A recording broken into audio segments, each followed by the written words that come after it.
Hi, I'm Gus Baker. I'm President of the University of Bristol Students' Union, and I'm here with Professor Nick Lieven, who's the Pro-Vice-Chancellor for the University for Education and Students. And over the last month, the Students' Union's been out on campus talking to students, asking them to put their questions to the university. So we've got a good selection here today. I'm looking forward to putting them to you, Nick. Let's see if I can answer them, mate. Before we start on the proper students' questions, in the front of people's minds, academics and students here, is the expansion of the university next year. And there's been a lot of rumours swirling around. I heard we were tripling in size. Well, that's news to me. But I mean, so is the university expanding next year, and by how much? Yes, it is, but I think we need to put this in perspective. Our University of Bristol is relatively small, and part of what makes us who we are is we are a small, quite intimate university. We like to get to know our students, so there are rumours saying doubling, tripling in size. They're absolutely not true. So to put it in perspective, we are planning to increase our home undergraduate numbers by about 600, but given that overall the university has about 17,000 students, the increase is about 4% of our total student numbers if you include undergraduates and postgraduates. So over 5 years, because we have 5 years of programmes, we'll increase our home undergraduate numbers by about 20%. But we do it in stages. It will do nobody any favours if we do an enormous leap and disrupt the student experience here. So it's planned really to try and maintain the student experience. So we put in more resources where they're needed. And also it won't be a uniform growth across the university. There'll be bits that grow more than others. So yes, there will be bits that grow more, but there are others that won't change at all. I mean, when I was doing my final exams last year, there were queues outside the Arts and Social Science Library. Every bit of study space was used up. Isn't the university at capacity? And what is Bristol going to do to make sure there's enough space for the students to do the study when we invite more people to come here next year? Yes, and as you know, we've had discussions about this and spoken to quite a lot of students, and this is one of the primary concerns, is personal study space. And for me, actually, that is the most important issue we need to deal with before next October when the new students arrive. And it's interesting when I speak to students, actually it is the personal learning space in the libraries and open study space where students can go and work either as individuals or in teams. We need to put more provision in there. So are we opening more up? What we are doing is looking at space that we can say, actually, can we turn this into an area where students would want to go and study, which has Wi-Fi, power supply for laptops, access to coffee, so which the academic brain only functions on coffee, so we need to put lots of that around. So students have more provision for learning space, because you've got to bear in mind it's slightly different from when I was a student. We'd go into a library, pull a book out of the shelf and study it. Actually, the way students now get information is completely different. But there's still classes. Oh yeah. Our class sizes, I mean, how are we going to recruit more academics? Are we going to keep class sizes the same? Because you see horror stories from other universities, and some here, where people are sitting on the stairs in lecture theatres where there's just not enough room to teach the students. And if we're charging people £9,000, the stair in a lecture theatre really isn't good enough. What are we going to do? I completely agree with that, and that should never happen. We've already run the university timetabling system, so we've mapped out, if we take 600 more students, what do the resources need to look like to accommodate them? And it's interesting, we teach in 3 different forums really. They're lectures, and lectures are scaled by the size of the cohort, and tutorials and seminars. And what I have said is that we don't want to change the seminars and tutorials, because that's where the interaction really happens. And I find when I lecture, I find if the group is bigger than 35, 40-ish, actually it turns from a seminar into a lecture, and so the dynamic changes. So lectures you can scale, but I don't think you can scale seminars and tutorials. Actually, you just need to put more on. We need more staff to do it. So yes or no then, next year will class sizes and seminar sizes increase? Class sizes for lectures, yes, I imagine they will grow. Seminars and tutorials, the plan is no. Okay, and the other problem we have, especially for first years, is a 20% expansion in the number of first years coming here, is in accommodation. Yeah. And our fantastic halls are creaking. I mean, the people who want to get into halls now can't and often being turned away. What's going to happen when an extra 600 students arrive? There are two things we're doing. The first is we are planning on expanding our halls of residence. That won't happen immediately because it takes time to go through planning and building it. The second thing is we are developing nomination agreements, so we have blocks of accommodation within the city near the university precinct. What's important to us at Bristol is our students feel part of the university. So it's not just, part of the Bristol experience is not just having a room, it's feeling an attachment to the university. So as well as just looking at the accommodation, part of having accommodation here is you feel part of this community in Bristol. But that support's got to be there. If we're putting more people with private providers, the university has to provide those wardens. Yeah. And the government's white paper, which deregulates and allows the university to expand, one of the problems is we could get 600, and that's what we're aiming for. But what if it's 800? What if it's 1,000? Can we keep that accommodation guarantee? Because that's something special Bristol offers. It's something I'm wedded to, and I think it's a good thing, and it's something that, when I came to Bristol, it was one of the attractors. I think in the eyes of students, it is important. And you asked, the question really relates to risk. You know, you're right, the whole of the higher education landscape has changed, and we don't know what other universities are doing, how many offers they're making, and so we're modelling it on a weekly basis. You know, how many students are going to accept us? We don't want to overshoot, we don't want to undershoot. The problem is, this year is completely different from last year. Because the landscape has changed. But all I can say is we are modelling it virtually daily because the applications are still coming in. The good thing is Bristol is still as popular as it ever was. I think it's so important, housing, to keep Bristol popular, because if we let our housing standards slip, then students don't have a good time, and then the university becomes less popular overall. So keep with that one. No, you're pushing an open door there. So, and I do understand that completely. Okay, so probably time to go down some of the questions that I've been asked to ask you by students. And to start off with, something that bugs a lot of students and people feel passionately about, the Arts and Social Sciences Library. And John, the postgrad in arts, says that why are there so many students in the ASS library who aren't from arts or social sciences? Yeah, good question. The Arts and Social Sciences Library is the hub of the university library system, and it does have multimedia viewing and the management books in the university. I think it also has the psychology section in there, so it will attract people from around the university.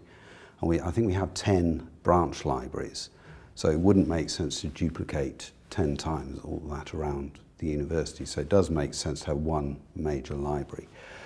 I do find that students, and I like students talking to each other, and I visited the philosophy students a couple of weeks ago, and actually they like going out to the physics and earth sciences libraries actually. So I like students to move around a bit, so it's reciprocal actually.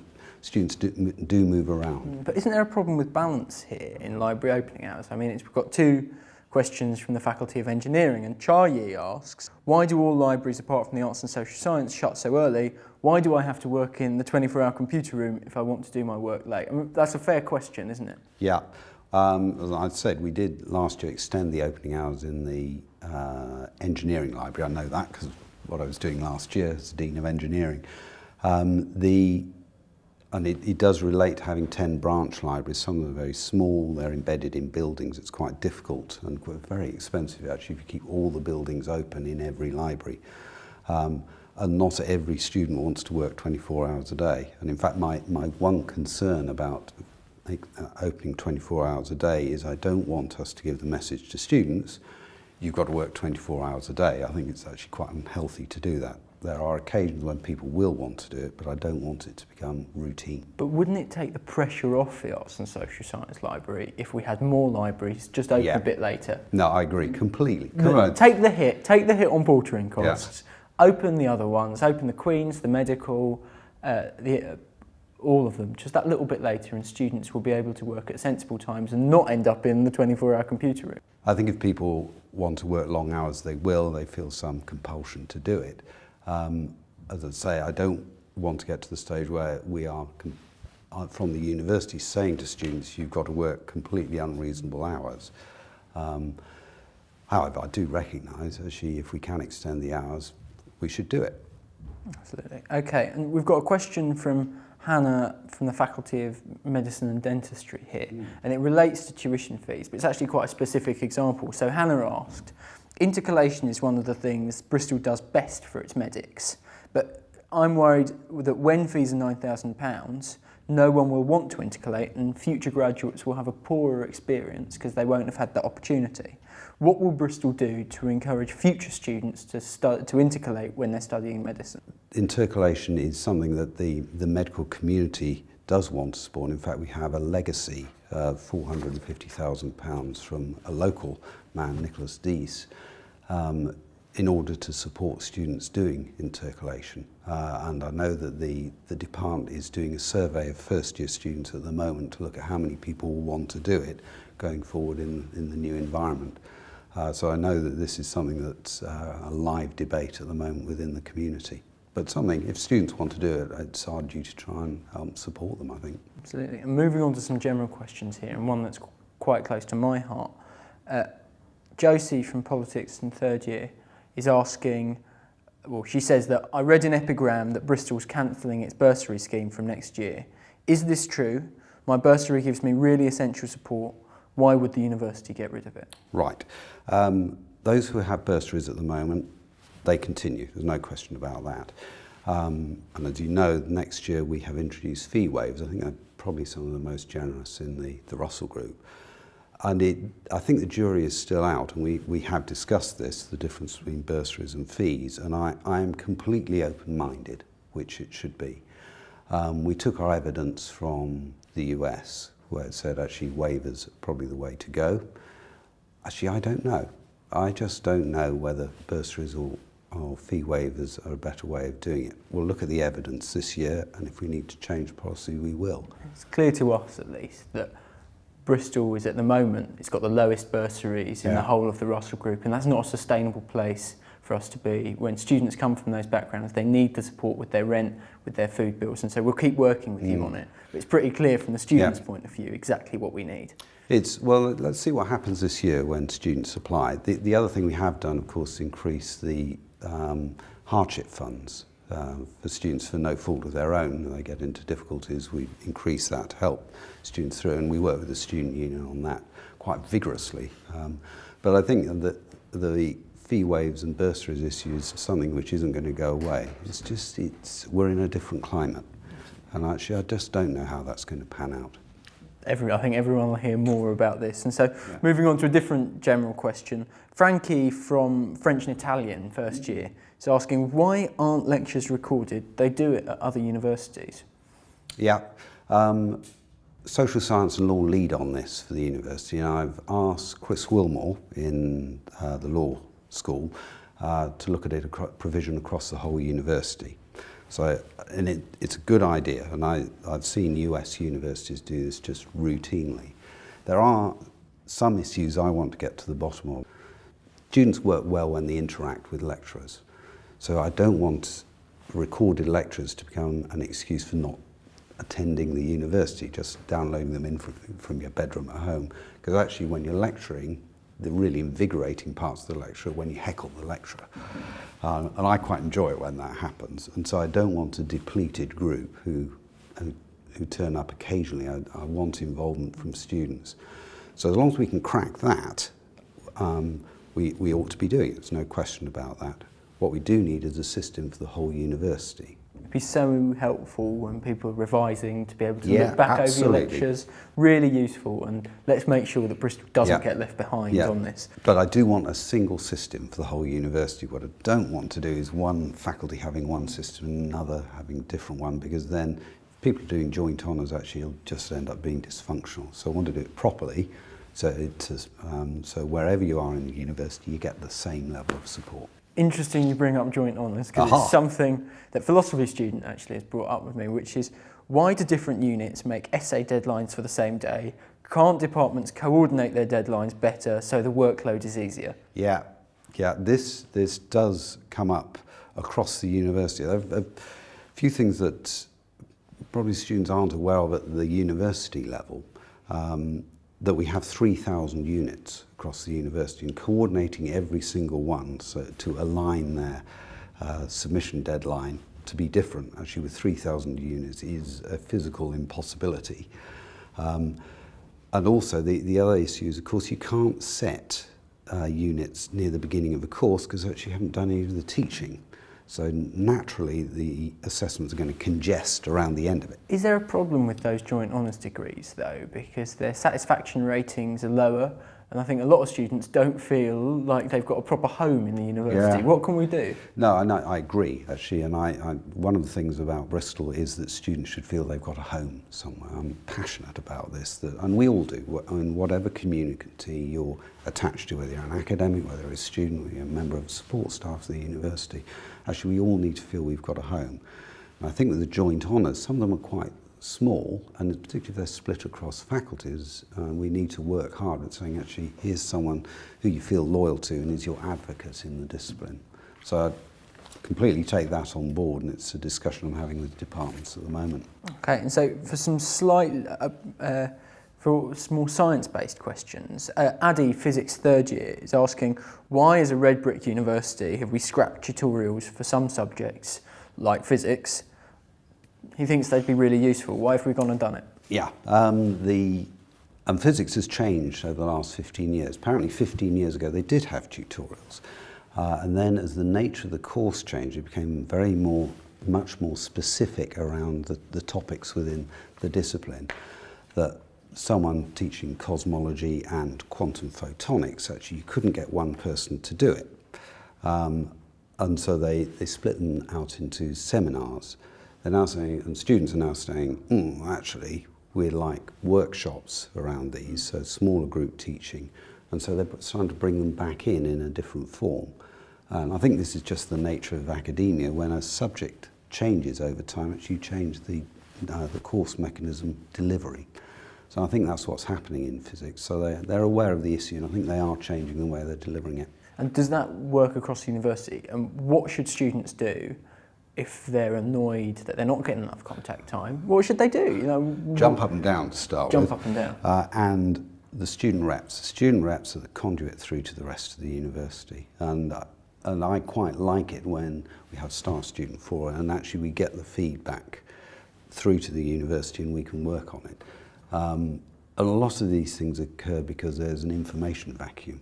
And it helps us if students say, actually, this is really, we want this sorted out.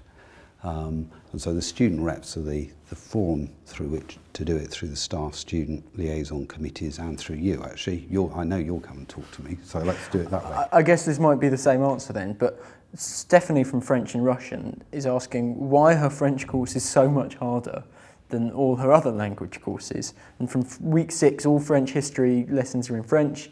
Apparently that's not the same. Yeah, French is the language where we assume that students who arrive have been learning it previously before they join us.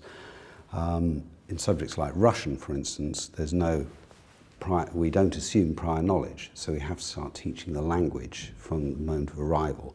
So of course the mode of delivery is different, because in French, actually, most students who arrive to do a French degree, they know French. So there's far more direct involvement in the language through development of the course.